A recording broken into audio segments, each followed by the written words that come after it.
구독자 여러분, 오늘 이야기는 정말 소름이 돋을 만큼 충격적입니다. 신내림 따위 미신이라며 점집 문짝을 걷어차고 어린 점쟁이라고 깔보던 조폭들. 그런데요, 그날 밤부터 악몽에 시달리고 연쇄사고가 터지더니 결국 무엇에 홀린 듯 처녀무당 앞에 무릎 꿇고 살려달라 울게 됩니다. 과연 이 처녀무당의 정체는 무엇이었을까요? 그 전에 잠깐 구독과 좋아요 먼저 꼭 눌러주시면 복 받으실 거예요. 소연은 어릴 때부터 남들과는 달랐습니다. 10살 때 처음으로 이상한 꿈을 꾸기 시작했어요. 꿈에서 하얀 옷을 입은 노인이 그녀를 부르는 거였죠. 처음에는 그저 꿈이라고 생각했지만 점점 그 꿈은 선명해졌고 소연은 깨어있을 때도 그 노인의 목소리를 듣게 됐습니다. 학교에서 갑자기 쓰러져 온몸에 경련이 일어나기도 했죠. 의사들은 간질이라고 했지만 어머니는 그게 아니라는 걸 알았어요. 너에게 신내림이 온 거야. 우리 집안 여자들은 대대로 이런 운명을 타고나지. 어머니의 말에 소연은 울었습니다. 왜 하필 자신에게 이런 일이 일어나는지 이해할 수 없었어요. 그저 친구들처럼 평범하게 학교를 다니고 연애를 하고 좋아하는 일을 찾아 살고 싶었을 뿐이었죠. 하지만 신의 부름은 거부할 수 없었습니다. 소연의 어머니도 무당이었어요. 어머니는 소연을 데리고 전국의 유명한 무당들을 찾아다니며 신내림을 받게 했습니다. 소연은 그 과정에서 많은 고통을 겪었죠. 몸은 아프고 마음은 외로웠습니다. 친구들은 하나둘 그녀를 떠났고 사람들은 그녀를 이상한 눈으로 바라봤어요. 어느 날 밤 16살의 소연은 집을 나왔습니다. 더 이상 그 운명을 받아들일 수 없었던 거죠. 그렇게 소연은 자신의 운명에서 도망치기 시작했습니다. 하지만 신의 부름은 집요했어요. 어디를 가든 그 목소리는 그녀를 따라다녔고 밤마다 악몽에 시달렸습니다. 결국 28, 더 이상 도망칠 수 없다고 느낀 소연은 어머니를 다시 찾아갔어요. 그리고 정식으로 신내림을 받았습니다. 그때부터 소연은 무당으로서의 삶을 시작했지만 여전히 마음 한구석에는 불편함이 남아 있었어요. 그래서 어머니와는 달리 화려한 구판을 벌이는 대신 조용히 작은 신당을 차려 살아가기로 했습니다. 그렇게 3년이 지난 지금 31살의 소연은 서울 외곽의 비보시장 한 구석에 자리를 잡았습니다. 낡은 건물 2층 좁은 공간에 붉은 천을 두르고 작은 신당을 차렸어요. 점을 보고 부적을 써주고 작은 기도를 올려주는 일로 하루하루를 살아가고 있었죠. 하지만 시장 사람들은 그녀를 곱게 보지 않았습니다. 특히 김할머니를 비롯한 시장의 고참 상인들은 소연이 온 후로 손님이 줄었다며 수군거렸어요. 저 어린 점쟁이 때문에 손님들이 무서워서 안 오는 거야. 귀신 부른다고 소문나면 시장 장사 다 망한다고. 김할머니의 말에 다른 상인들도 고개를 끄덕였습니다. 소연은 그 말을 들을 때마다 가슴이 아팠지만 표정 하나 바꾸지 않고 지나갔어요. 이미 많은 상처를 받아온 그녀는 더 이상의 상처에 무뎌진 듯 했습니다. 소연에게 유일한 친구는 선미였어요. 선미는 소연보다 3살 어린 보조무녀로 소연의 신당에서 함께 일하고 있었습니다. 선미는 항상 밝고 명랑했죠. 하지만 가끔씩 그녀의 눈에 스치는 그림자를 소연은 놓치지 않았어요. 선미도 뭔가 비밀을 가지고 있는 것 같았습니다. 언니, 오늘도 손님이 한 명밖에 안 왔네. 선미가 한숨을 쉬며 말했어요. 소연은 작은 미소를 지었습니다. 괜찮아. 오실 분은 오시게 되어 있어. 그래도 이렇게 계속 장사가 안 되면 어떡해요? 시장 사람들도 우리를 싫어하는 것 같고 사람들이 우리를 이해하는 데는 시간이 필요한 거야. 너무 조급해하지 마. 소연의 말과 달리 그녀의 마음속에는 불안함이 자리하고 있었습니다. 신당 운영이 어려워지면 다시 어디론가 떠나야 할지도 모른다는 생각이 들었어요. 하지만 이제 더는 도망치고 싶지 않았습니다. 이곳에 뿌리를 내리고 싶었죠. 하지만 평화로운 일상에 균열이 생기기 시작했습니다. 어느 날 시장에 검은 양복을 입은 남자들이 나타났어요. 그들의 우두머리는 상철이라는 남자였습니다. 40대 초반 날카로운 눈빛과 차가운 미소를 가진 그는 시장 상인들에게 보호비를 요구하기 시작했죠. 요즘 세상이 험해서 말이야. 시장 안전을 위해서 우리가 좀 도와줘야 할 것 같아. 한 달에 가게당 50만 원씩만 내면 돼. 상인들은 두려움에 떨었습니다. 누구도 상철에게 대들 용기가 없었어요. 소연도 그저 창문 너머로 그 광경을 지켜볼 뿐이었습니다. 그녀도 두려웠어요. 과거의 상처들이 다시 떠올랐습니다. 어느 날 소연이 시장 골목을 지나가고 있을 때였습니다. 상철이 김할머니의 과일 가게 앞에 서 있었어요. 김할머니는 고개를 숙인 채 떨고 있었습니다. 돈이 없다고? 장사가 안 된다고? 그건 내 문제지. 내일까지 준비해. 안 그러면 이 가게는 끝이야. 소연은 발걸음을 멈췄습니다. 갑자기 가슴속에서 뜨거운 것이 올라왔어요. 자신을 미워하는 김할머니였지만 저렇게 괴롭힘 당하는 모습을 보니 참을 수 없었습니다. 그만하세요. 소연의 목소리는 작았지만 단호했어요. 상철은 천천히 고개를 돌려 소연을 바라봤습니다. 그의 눈빛에는 경멸과 호기심이 섞여 있었어요. 뭐라고? 너 누구야? 시장 사람들을 괴롭히지 마세요. 좋지 않은 일이 생길 거예요. 상철은 크게 웃음을 터뜨렸습니다. 아, 너가 그 소문의 무당이구나? 귀신 부르는 아가씨? 재밌네. 소연은 아무 말도 하지 않았어요. 그저 상철을 똑바로 바라볼 뿐이었습니다. 상철은 천천히 소연에게 다가왔어요. 내가 뭔데 감히 나한테 명령해? 내 신이 날 어떻게 한다고? 웃기지 마. 소연은 여전히 침묵을 지켰습니다. 상철은 소연의 어깨를 세게 밀쳤어요. 소연은 뒤로 비틀거렸지만 쓰러지지 않았습니다. 내일까지 너도 보호비 준비해놔. 신당인지 뭔지 하는 그 구멍가게 불이라도 날지 모르니까. 상철은 소연을 향해 침을 뱉고는 휘파람을 불며 떠났습니다. 김할머니는 소연을 바라보다가 고개를 돌렸어요. 감사의 말은 없었습니다. 대신 쓸데없는 참견 말라는 말만 남기고 가게 안으로 들어갔죠. 소연은 천천히 신당으로 돌아왔습니다. 가슴속에는 이상한 불안감이 자리 잡고 있었어요. 선미는 소연의 얼굴을 보고 즉시 눈치를 챘습니다. 언니, 무슨 일 있었어? 소연은 간단히 상황을 설명했습니다. 선미의 얼굴이 창백해졌어요. 상철이요? 그 사람 진짜 위험한 사람이래요. 여기서 멀리 떨어진 창동시장도 완전히 장악했다던데. 언니, 우리 그냥 다른 데로 가는 게 어때요? 소연은 고개를 저었습니다. 이제 도망치고 싶지 않아. 여기가 우리 자리야. 선미는 불안한 듯 손가락을 꼼지락거렸습니다. 근데 언니, 그 사람들 정말 무서워요. 내가 전에. 선미의 말은 끝나지 않았어요. 갑자기 신당 문이 요란하게 열렸습니다. 상철과 그의 부하들이 들어왔어요.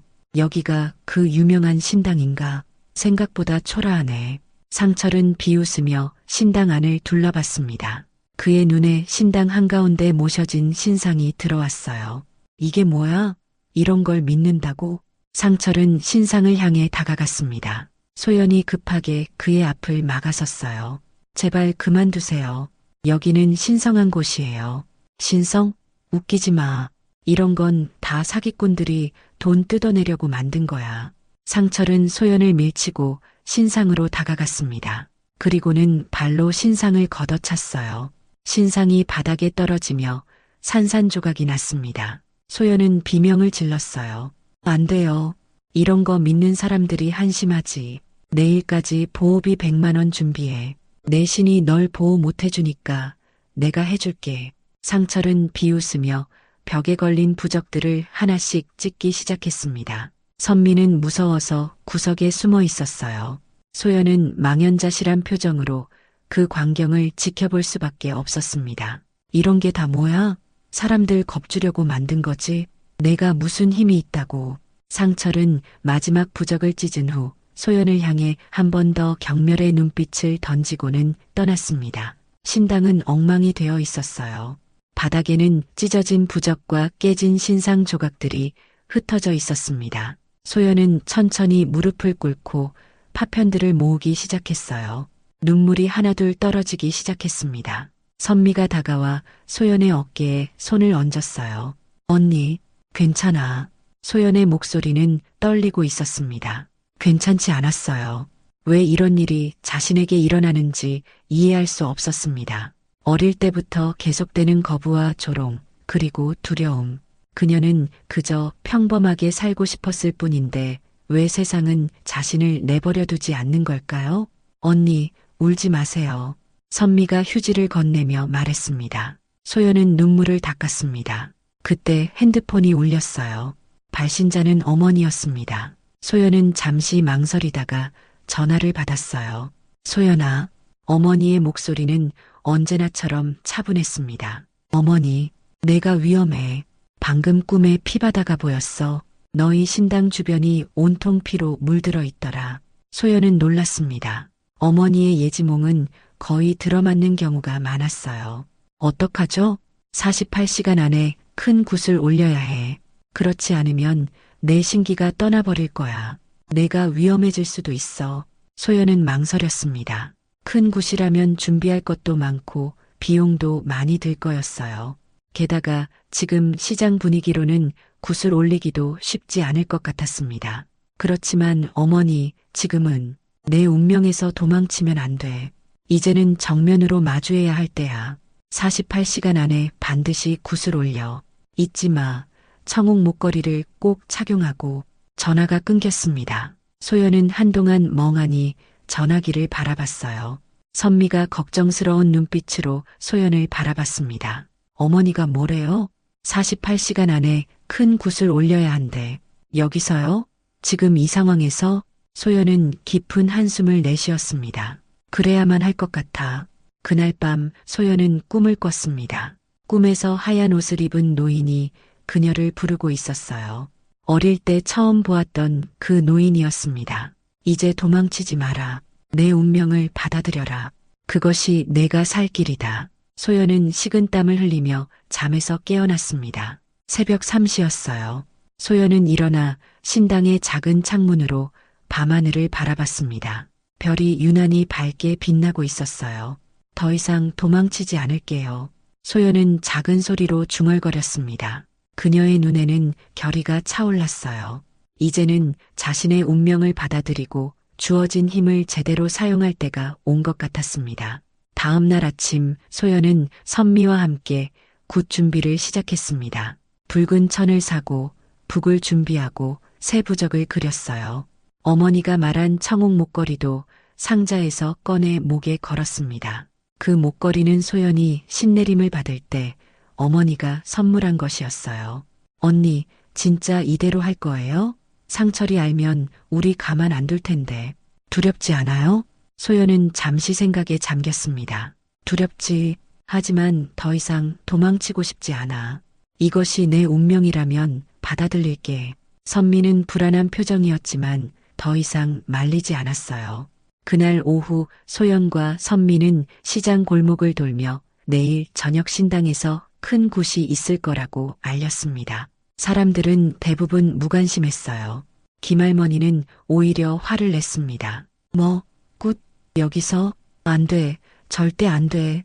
그러다 조폭들 더 화나게 하면 어쩌려고. 소연은 부드럽게 미소 지었습니다. 걱정 마세요, 할머니. 모든 건 제가 책임질게요. 시장을 지키기 위한 굿이니까요. 김할머니는 코웃음을 치며 등을 돌렸어요. 하지만 소연이 돌아서려 할 때 희미하게 중얼거리는 소리가 들렸습니다. 나도 저 애 같았는데. 소연은 걸음을 멈췄지만 더 이상의 이야기는 없었어요. 김할머니는 이미 가게 안으로 들어가고 없었습니다. 그날 밤 상철은 악몽에 시달렸습니다. 꿈에서 그는 피바다에 빠져 허우적거리고 있었어요. 그리고 멀리서 하얀 옷을 입은 노인이 그를 노려보고 있었습니다. 상철은 식은땀을 흘리며 잠에서 깨어났어요. 가슴이 미친 듯이 뛰고 있었습니다. 젠장, 무슨 꿈이야. 상철은 물을 마시려고 침대에서 일어났습니다. 그런데 물컵을 집으려는 순간 컵이 갑자기 깨져버렸어요. 손가락에서 피가 흘렀습니다. 상철은 욕설을 내뱉으며 손가락을 입에 넣었어요. 이상한 일은 그뿐만이 아니었습니다. 아침에 자동차 엔진이 걸리지 않았고 중요한 거래 상대가 갑자기 연락이 두절됐죠. 점심때는 식당에서 뜨거운 국물을 쏟아 다리를 데웠습니다. 하루 종일 불운이 계속됐어요. 민구는 상철의 기분이 점점 나빠지는 것을 지켜봤습니다. 민구는 상철 밑에서 일하는 부하 중 하나였지만 원래는 비보시장에서 태어나고 자란 아이였어요. 부모님이 일찍 돌아가시고 혼자 자라다 보니 삐뚤어진 길로 빠졌지만 마음속 깊은 곳에는 여전히 시장에 대한 미안함과 애정이 남아 있었습니다. 형, 괜찮아요? 민구가 조심스럽게 물었어요. 닥쳐, 오늘 재수 없어 죽겠어. 상철은 신경질적으로 대답했습니다. 그때 핸드폰이 울렸어요. 발신자는 모르는 번호였습니다. 상철은 짜증스럽게 전화를 받았어요. 누구야? 당신에게 재앙이 시작되었습니다. 낮은 여자 목소리가 들려왔습니다. 상철은 순간 등골이 오싹해지는 느낌이 들었어요. 뭐, 누구야? 하지만 전화는 이미 끊겨 있었습니다. 상철은 화가 나서 핸드폰을 바닥에 던져버렸어요. 스크린이 금이 가면서 핸드폰이 꺼져버렸습니다. 시발, 오늘 뭐가 이렇게 재수가 없어. 상철은 비보시장으로 향했습니다. 오늘 보호비를 받을 날이었어요. 특히 그 무당 소연에게서도 받아낼 생각이었습니다. 어제 신당을 엉망으로 만든 후에도 오늘 굿을 연다고 소문이 돌고 있다고 했어요. 상철은 그 오만함에 화가 났습니다. 시장에 도착한 상철은 곧바로 분위기가 이상하다는 것을 느꼈습니다. 사람들이 그를 보는 시선이 달랐어요. 두려움은 여전했지만 어딘가 다른 감정이 섞여 있었습니다. 마치 그에게 무슨 일이 벌어질 것을 기다리는 듯한 시선이었어요. 상철은 일부러 더 위협적인 표정을 지으며 시장을 걸어 다녔습니다. 보호비를 받아내는 과정도 평소보다 거칠게 진행했어요. 사람들은 말없이 돈을 내놓았습니다. 마지막으로 김할머니의 과일 가게에 도착했어요. 할머니, 돈 준비됐지? 김할머니는 떨리는 손으로 봉투를 내밀었습니다. 상철이 봉투를 열어보니 돈이 생각보다 적었어요. 이게 뭐야? 약속한 것보다 적잖아. 요즘 장사가 안 돼서. 그건 내 알 바 아니야. 나머지는 내일까지 준비해. 안 그러면. 상철은 협박을 이어가려던 중이었습니다. 그때 뒤에서 목소리가 들려왔어요. 할머니를 괴롭히지 마세요. 소연이었습니다. 상철은 천천히 돌아섰어요. 소연은 어제와는 다른 모습이었습니다. 청옥 목걸이를 목에 걸고 붉은 천으로 만든 띠를 허리에 두르고 있었어요. 그녀의 눈빛에는 두려움 대신 단호함이 서려 있었습니다. 또 너냐? 아직도 정신 못 차렸어? 오늘 밤 굿을 시작합니다. 시장을 정화하고 나쁜 기운을 물리치는 굿이에요. 상철은 코웃음을 쳤습니다. 그래, 내 신당은 어제 내가 다 부숴놨는데 뭘로 굿을 한다고? 신당은 다시 세웠어요. 신의 힘은 그런 식으로 꺾을 수 없습니다. 상철은 갑자기 화가 치밀어 올랐습니다. 어제부터 계속되는 불운, 그리고 이 여자의 당당한 태도가 견딜 수 없었어요. 내일이면 내 점집도 끝장이다. 두고 봐. 상철은 소연을 밀치고 지나쳐 신당으로 향했습니다. 그 뒤를 민구가 따라갔어요. 하지만 민구의 발걸음은 망설임이 가득했습니다. 그는 소연과 눈이 마주쳤을 때 미안한 표정을 지었어요. 소연의 신당은 어제와는 완전히 달랐습니다. 깨진 신상 대신 새로운 신상이 놓여 있었고 찢어진 부적 대신 붉은 글씨로 쓰인 새 부적들이 벽에 붙어 있었어요. 상철은 어제보다 더 화가 났습니다. 이게 다 뭐야? 어제 내가 경고했잖아. 상철은 다시 신당을 엉망으로 만들기 시작했습니다. 하지만 이상하게도 아무리 부적을 찢으려고 해도 부적이 찢어지지 않았어요. 신상을 밀어도 신상은 그 자리에 굳건히 서 있었습니다. 뭐야 이거? 상철은 당황했습니다. 소연이 신당 문간에 나타났어요. 이제 그만하세요. 오늘 밤 굿이 시작되면 모든 것이 바뀔 거예요. 상철은 소연을 노려봤습니다. 내가 뭘 할 수 있다고. 넌 그냥 사기꾼일 뿐이야. 우리 모두 언젠가는 자신의 행동에 대한 대가를 치르게 됩니다. 당신의 때가 온 것 같네요. 소연의 말에 상철은 참을 수 없는 분노를 느꼈어요. 그는 소연에게 달려들어 목을 조르려 했습니다. 그 순간 갑자기 상철의 손에 극심한 통증이 일어났어요. 마치 불에 데인 것처럼 아팠습니다. 아! 상철은 고통의 소리를 지르며 뒤로 물러섰습니다. 그의 손바닥에는 붉은 자국이 생겨나고 있었어요. 마치 누군가가 그의 손을 뜨거운 인두로 지진 것 같았습니다. 이게 뭐야? 너 뭘 한 거야? 소연은 아무 말도 하지 않았습니다. 그저 조용히 상철을 바라볼 뿐이었어요. 상철은 더 이상 견딜 수 없었습니다. 그는 서둘러 신당을 빠져나갔어요. 민구는 잠시 소연을 바라보다가 상철을 따라갔습니다. 해가 지고 밤이 찾아왔습니다. 소연의 신당에서는 북소리가 울려 퍼지기 시작했어요. 붉은 불빛이 신당의 창문을 통해 새어나왔습니다. 시장 사람들은 모두 신당을 향해 시선을 돌렸어요. 두려움과 호기심이 섞인 표정이었습니다. 소연과 선미는 굿을 준비했습니다. 신당 안에는 촛불이 밝혀져 있었고 정중앙에는 작은 제단이 차려져 있었어요. 소연은 붉은 무복을 입고 손에는 방울을 들고 있었습니다. 언니, 정말 괜찮을까요? 저 사람들이 가만히 있을 것 같지 않은데. 소연은 고개를 끄덕였습니다. 이제 물러설 수 없어. 이것이 우리가 가야 할 길이야. 소연은 천천히 북을 치기 시작했습니다. 둥, 둥. 북소리가 시장 전체에 울려 퍼졌어요. 소연의 목소리가 이어졌습니다. 그녀는 신의 이름을 부르고 정화의 주문을 외웠습니다. 선미도 함께 방울을 흔들며 춤을 추기 시작했어요.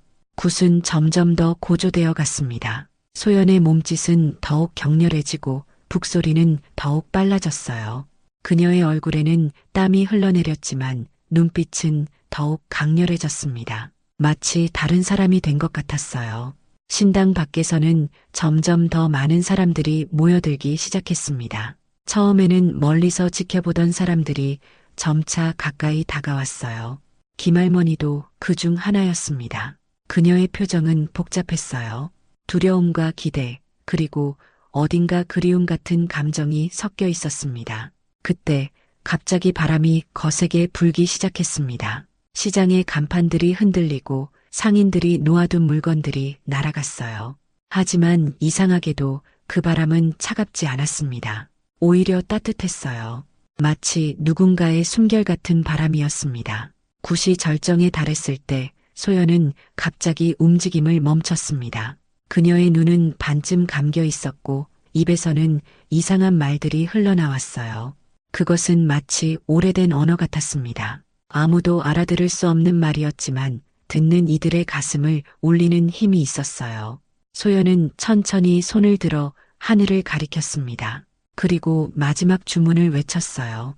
부정한 자, 악한 자, 모두 물러가라. 이 땅에 평화를 돌려라. 신의 이름으로 명한다. 그 순간 소연의 청옥 목걸이가 강렬한 푸른빛을 내뿜었습니다. 그 빛은 순식간에 신당 전체를 감쌌고 이어서 시장 골목으로 퍼져나갔어요. 사람들은 놀라서 물러섰지만 그 빛이 닿자 이상하게도 마음이 평온해지는 느낌이 들었습니다. 굿이 끝나고 소연은 탈진한 듯 쓰러졌습니다. 선미가 급하게 그녀를 부축했어요. 언니, 괜찮아요? 소연은 약하게 미소 지었습니다. 괜찮아. 이제 시작이야. 그날 밤 상철은 또다시 악몽에 시달렸습니다. 이번에는 더 생생했어요.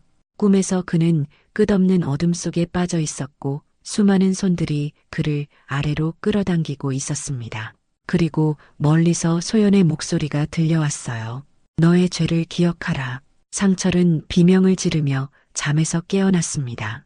온몸이 땀으로 흠뻑 젖어 있었어요. 그는 떨리는 손으로 전화를 집어들었습니다. 부하 중 한 명에게 전화를 걸었어요. 여보세요, 형님? 지금 당장 그 무당 신당으로 가서 불질러. 당장? 네, 지금요? 벌써 새벽 3시인데 시키는 대로 해. 상철은 전화를 끊고 침대에서 일어났습니다. 하지만 그 순간 갑자기 극심한 두통이 몰려왔어요. 마치 머리가 둘로 갈라지는 것 같은 통증이었습니다. 상철은 고통에 몸부림치며 바닥에 쓰러졌어요. 그날 이후 상철에게 연이어 불행이 닥쳤습니다. 그의 차가 갑자기 폭발했고 다행히 그는 타지 않았지만 심한 화상을 입었어요. 그의 비즈니스 파트너들이 하나둘 등을 돌리기 시작했습니다. 경찰의 수사망이 점점 좁혀오고 있다는 소식도 들려왔어요. 가장 큰 타격은 민구의 배신이었습니다. 민구는 상철의 불법 거래 내역과 증거들을 경찰에 넘겼어요. 민구는 더 이상 시장 사람들이 고통받는 것을 볼 수 없었다고 했습니다. 이제 그만두고 싶어요, 형님. 우리가 하는 일이 잘못됐어요. 민구의 배신으로 상철은 완전히 무너졌습니다. 그의 조직은 해체되었고 부하들은 모두 도망갔어요. 상철은 홀로 남겨졌습니다. 그리고 그의 건강도 급속도로 악화되기 시작했어요. 이유 모를 통증이 온몸을 괴롭혔고 밤마다 악몽에 시달렸습니다. 결국 상철은 더 이상 견딜 수 없었습니다. 그는 소연의 신당을 찾아갔어요. 몰라보게 초췌해진 그의 모습에 시장 사람들은 놀랐습니다. 불과 일주일 만에 그는 완전히 다른 사람이 되어 있었어요. 상철은 비틀거리며 신당으로 들어갔습니다. 소연은 마치 그를 기다리고 있었다는 듯이 조용히 앉아 있었어요. 살려줘. 제발. 이 저주를 풀어줘. 상철은 소연 앞에 무릎을 꿇었습니다. 그의 눈에서는 피눈물이 흘러내리고 있었어요. 진짜 피였습니다. 소연은 말없이 그를 바라봤습니다. 내가 잘못했어. 다시는 그런 짓 안 할게. 소연은 천천히 입을 열었습니다. 당신에게 내린 것은 저주가 아니에요. 그것은 당신 자신의 업이에요. 당신이 뿌린 씨앗이 열매를 맺은 거죠. 상철은 절망적인 표정으로 소연을 바라봤습니다. 그럼 어떻게 해야? 진심으로 뉘우치고 당신이 해코지한 모든 사람들에게 용서를 빌어야 해요. 그리고 그들에게 보상해야 합니다. 상철은 잠시 침묵했습니다. 그리고 갑자기 소리를 질렀어요. 이건 다 너 때문이야. 내 어머니 때문이야. 소연은 놀랐습니다. 제 어머니요? 그래, 내 어머니. 20년 전 그녀가 내게 했던 말 때문에 내 인생이 엉망이 된 거야. 소연은 이해할 수 없었습니다. 어머니가 상철과 무슨 관계가 있다는 걸까요? 무슨 말씀이시죠? 내 어머니는 내게 큰 불행이 올 거라고 예언했어. 그래서 난 그 말을 부정하기 위해 이렇게 살아온 거야. 신 같은 건 없다는 걸 증명하기 위해. 소연은 충격에 빠졌습니다. 그녀의 어머니가 상철에게 한 예언 때문에 그가 이렇게 삐뚤어진 길을 걸어왔다니 믿기 어려웠어요. 그때 신당 문이 열렸습니다. 소연의 어머니가 들어왔어요. 소연은 더욱 놀랐습니다. 어머니, 내가 올 때가 됐구나, 소연아. 소연의 어머니는 천천히 상철에게 다가갔습니다. 상철은 그녀를 보자 더욱 격렬하게 떨기 시작했어요. 당신, 20년이 지났구나, 상철아. 내 말을 듣지 않더니 결국 이렇게 됐구나. 소연은 혼란스러웠습니다. 어머니, 이게 어떻게 된 일이에요? 어머니는 한숨을 내쉬었습니다. 상철은 내 오빠의 아들이야. 내 사촌이지. 그가 젊었을 때, 나쁜 길로 빠지기 시작했을 때 나는 그에게 경고했어.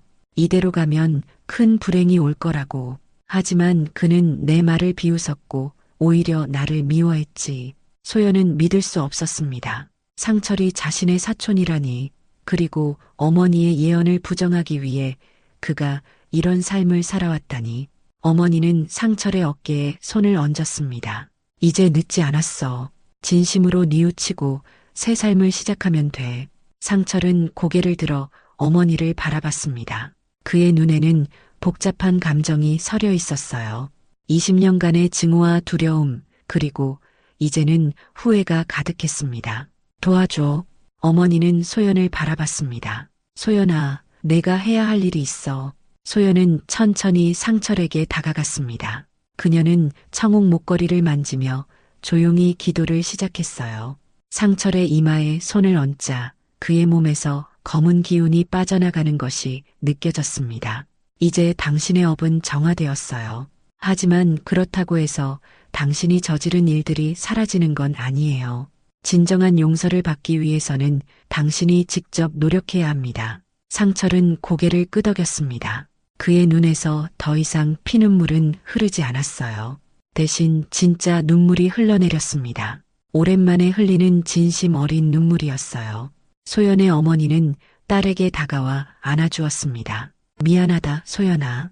내 삶을 막으려 했던 내가 잘못했어. 내가 무당의 길을 걷는 것을 원치 않았었지. 하지만 이제 보니 그것이 내 운명이었구나.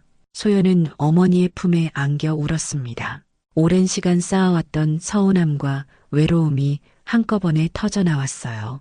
그동안 어머니도 자신을 보호하기 위해 그랬다는 것을 이제야 이해할 수 있었습니다. 그때 신당 문이 다시 열렸습니다. 김할머니가 시장 사람들을 데리고 들어왔어요. 이제 우린 내 편이다, 소연아. 김할머니의 눈에는 눈물이 고여 있었습니다. 그녀는 소연에게 다가와 손을 잡았어요.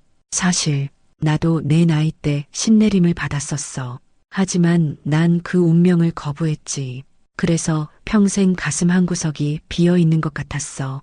내가 그 길을 용기 있게 가는 걸 보니 내 옛 모습이 생각나더구나. 소연은 놀랐습니다. 그동안 자신을 가장 미워하던 김할머니가 이런 비밀을 갖고 있었다니. 할머니, 이제 우리 시장은 내가 지켜줘야 해.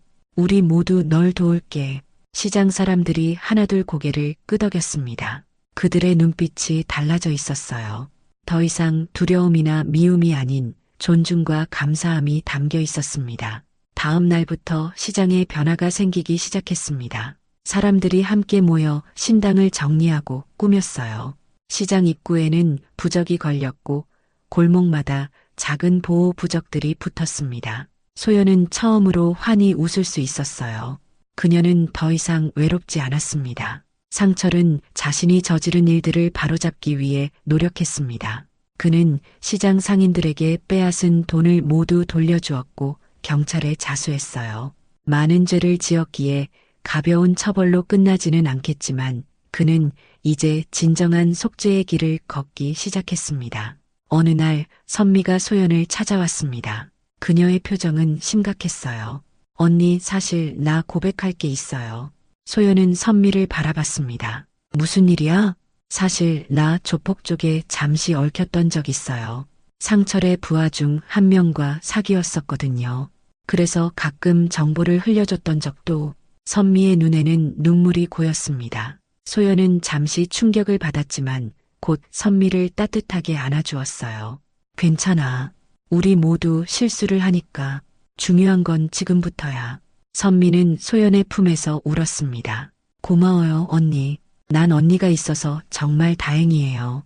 그날 오후 민구도 신당을 찾아왔습니다. 그는 머리를 깎고 단정한 옷차림으로 나타났어요. 소연 씨. 소연은 민구를 바라봤습니다. 민구 씨, 어서 오세요. 저도 이제 다시 바르게 살고 싶습니다. 예전에 제가 이 시장에서 태어나고 자랐거든요. 다시 시장의 보탬이 되는 사람이 되고 싶어요. 소연은 미소 지었습니다. 물론이죠.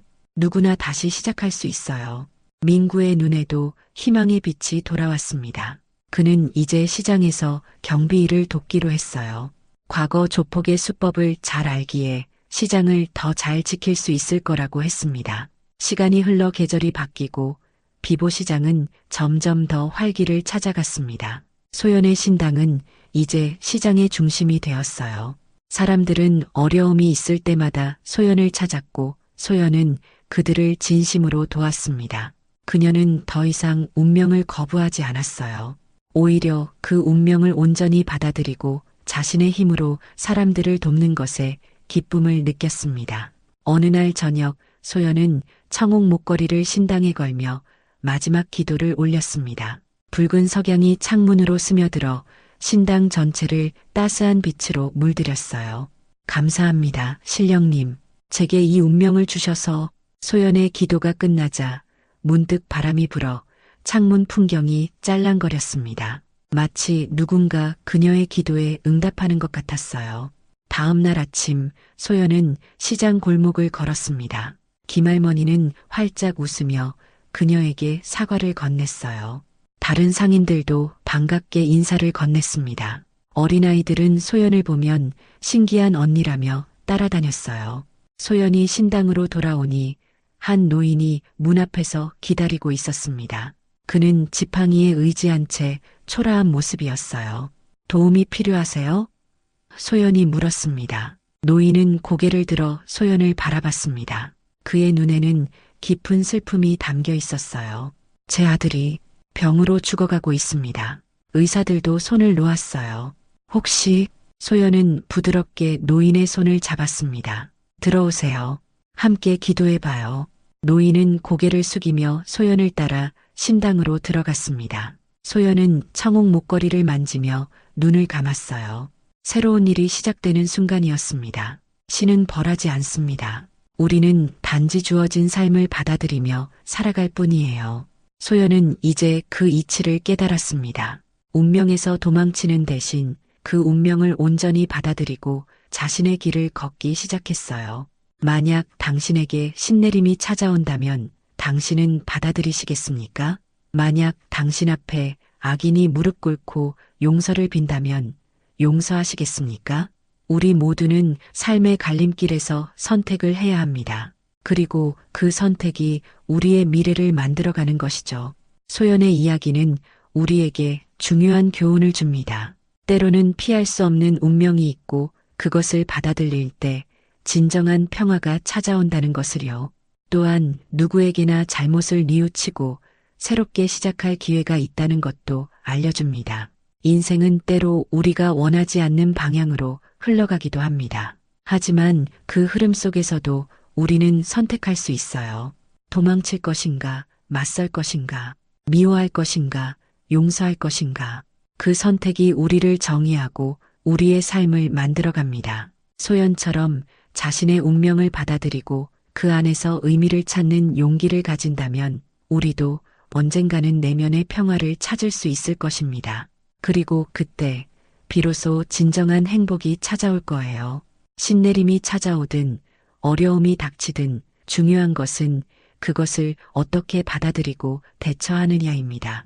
소연의 이야기가 여러분의 삶에 작은 위로와 용기가 되길 바랍니다. 이것이 비보시장의 젊은 무당 소연의 이야기였습니다. 우리 모두에게는 자신만의 이야기가 있습니다. 그리고 그 이야기는 우리가 선택하는 대로 써내려가는 것이죠. 여러분의 이야기는 어떻게 흘러가고 있나요? 그리고 앞으로 어떻게 써내려가고 싶으신가요? 소연이 그랬듯이 때로는 인생에서 가장 어려운 순간이 가장 큰 성장의 기회가 되기도 합니다. 그동안 피하고 싶었던 운명과 마주했을 때 소연은 오히려 그 안에서 자신의 진정한 가치와 사명을 발견할 수 있었습니다. 여러분도 지금 어떤 어려움 속에 계시더라도 그것이 언젠가는 여러분을 더 강하고 지혜로운 사람으로 만들어줄 거라고 믿으세요. 삶의 모든 순간에는 의미가 있고 모든 만남에는 이유가 있습니다. 소연과 시장 사람들의 만남이 그랬듯이 여러분의 인연들도 분명 특별한 의미를 가지고 있을 거예요. 인생의 겨울이 지나면 반드시 봄이 찾아옵니다. 지금 힘든 시간을 보내고 계신다면 곧 따스한 봄날이 여러분을 찾아올 것입니다. 그때까지 희망의 불꽃을 꺼트리지 마세요. 소연처럼 내면의 빛을 믿고 그 빛으로 어둠을 밝혀나가시길 바랍니다. 우리 모두는 서로에게 빛이 될 수 있습니다. 작은 친절, 따뜻한 미소, 진심 어린 위로 한마디가 누군가에게는 큰 힘이 될 수 있어요. 비보시장 사람들이 서로를 도우며 공동체를 회복했듯이 우리도 서로에게 손을 내밀며 더 따뜻한 세상을 만들어갈 수 있을 것입니다. 인생은 짧습니다. 하지만 그 짧은 인생 안에서도 우리는 무한한 가능성을 품고 있어요.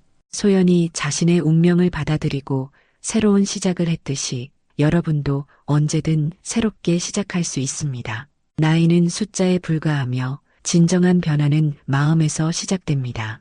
오늘 이 순간부터 여러분의 이야기를 어떻게 써내려가고 싶으신가요? 그 선택은 오직 여러분의 몫입니다. 소연의 이야기가 여러분에게 작은 영감이 되어 더 아름다운 내일을 꿈꾸는데 도움이 되길 바랍니다. 삶은 계속됩니다. 그리고 그 여정에서 우리는 끊임없이 성장하고 배우고 사랑하며 살아갑니다. 여러분의 여정이 기쁨과 감동, 그리고 평화로 가득하길 진심으로 바랍니다. 이것으로 비보시장의 젊은 무당 소연의 이야기를 마칩니다. 여러분 모두에게 행운과 축복이 함께하시길 바랍니다. 오늘의 사연 어떻게 들으셨나요? 오늘도 귀한 시간 내어주시고 끝까지 시청해주신 구독자 여러분, 진심으로 감사드립니다. 그리고 사랑합니다. 다음 영상을 누르시기 전에 잠깐 구독과 좋아요 먼저 꼭 눌러주시면 부자 되실 거예요.